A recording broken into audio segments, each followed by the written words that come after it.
గురజాల నియోజకవర్గంలోని పిడుగురాళ్ల మండలంలో జానపాడు పిడుగురాళ్ల మధ్య నిర్మాణం చేపడుతున్నటువంటి రైల్వే బ్రిడ్జికి సంబంధించినటువంటి ఆషాఢ మాసం సందర్భంగా మన కాసం ఫ్యాషన్స్ కిలో చీరలు కొనండి, అరకిలో చీరలు ఉచితంగా పొందండి.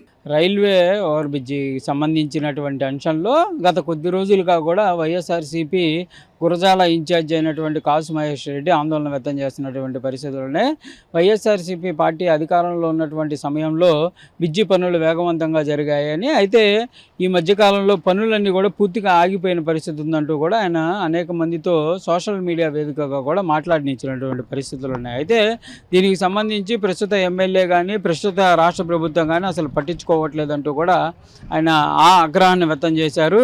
కొంతమంది ఆ ఏరియాకి సంబంధించినటువంటి వ్యక్తులు ఎవరైతే ఉన్నారో వాళ్ళతో కూడా మాట్లాడించడం జరిగింది. అయితే ప్రస్తుతం ఇవంతా కూడా సోషల్ మీడియాలో వైరల్గా మారాయి. అందుకే రాష్ట్ర ప్రభుత్వం వెంటనే కూడా స్పందించిందంటూ కూడా ఈరోజు ఒక వీడియోని రిలీజ్ చేయడం జరిగింది. రాష్ట్ర ప్రభుత్వానికి సంబంధించి కూడా ఈ పనులు వేగవంతంగా నిర్మాణం చేపట్టాలంటూ సీఎంఓ నుంచి ఆదేశాలు వచ్చాయంటూ కూడా ఆయన చెప్తున్నటువంటి పరిస్థితులు కనిపిస్తున్నాయి. అయితే ప్రెసిడెంట్ మాత్రం అక్కడ పనులు కూడా ప్రారంభమైనటువంటి పరిస్థితులు కనిపిస్తున్నాయి. మరి దీనికి సంబంధించినటువంటి అంశంలో వైఎస్ఆర్సీపీ పార్టీ సోషల్ మీడియా విజయంగా కూడా చెప్తున్నటువంటి పరిస్థితులు కనిపిస్తున్నాయి. మరి ఈ అంశం పైన ఎక్కడా కూడా టీడీపీకి సంబంధించినటువంటి నేతలు ఎవరు కూడా స్పందించినటువంటి పరిస్థితి లేదు. దానిపైన విమర్శలు చేసినప్పుడు కానీ తిరిగి పనులు ప్రారంభమైనటువంటి నేపథ్యంలో ఎవరు కూడా టీడీపీ వాళ్ళు అయితే మాట్లాడుతున్నటువంటి పరిస్థితి లేదు.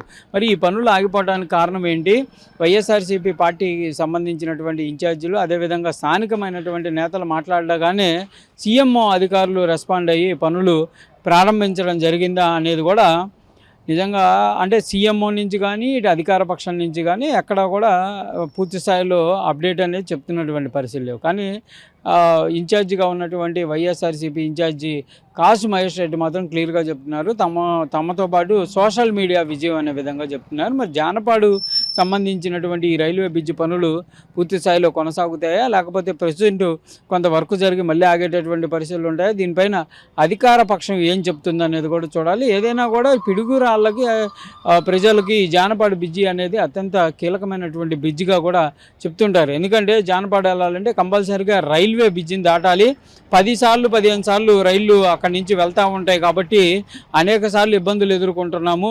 ప్రధానమైనటువంటి రహదారులో ఇలాంటి పరిస్థితి ఉందనే విధంగా కూడా చెప్తున్నటువంటి పరిస్థితుల్లోనే మరి ఈ బ్రిడ్జి పనులు వేగవంతంగా పూర్తి చేయడంలో ఏ విధంగా ముందుకు వెళ్తారో చూడాలి. అసలు ఈ అంశం ఏదైతే ఈ తిరిగి పనులు ప్రారంభమైనటువంటి అంశాన్ని వైఎస్ఆర్సీపీ పార్టీ క్లెయిమ్ చేసుకుంది, మరి అధికార పక్షం క్లెయిమ్ చేస్తుందా లేదా అనేది కూడా చూడాల్సినటువంటి పరిస్థితి కనిపిస్తుంది.